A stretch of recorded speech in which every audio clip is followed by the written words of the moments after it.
कांवड़ लेने मत जाना, तुम ज्ञान का दीप जलाना, मानवता की सेवा करके सच्चे मानव बन जाना। कांवड़ लेने मत जाना, तुम ज्ञान का दीप जलाना। યુપીના બરેલીમાં શિક્ષકને કાવડ વિરુદ્ધમાં કવિતા કહેવી ભારે પડી રહી છે.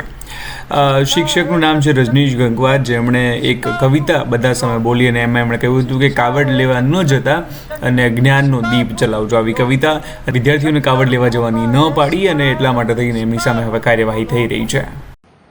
थाना बहेड़ी क्षेत्र में विगत दिनों एमजीएम इंटर कॉलेज के अध्यापक रजनीश गंगवार के द्वारा कॉलेज के प्रांगण में छात्र छात्राओं को इकट्ठा करके कविता पाठ के माध्यम से कांवड़ यात्रा के बारे में कुछ आपत्तिजनक टिप्पणी की गई, जिसका वीडियो सोशल मीडिया पे वायरल हो गया है. इस संबंध में आज थाना बहेड़ी पर तहरीर प्राप्त हुई है. प्राप्त तहरीर के आधार पर तत्काल बीएनएस की आवश्यक धाराओं में अभियोग दर्ज किया गया है और आवश्यक विधिक कार्रवाई की जा रही है.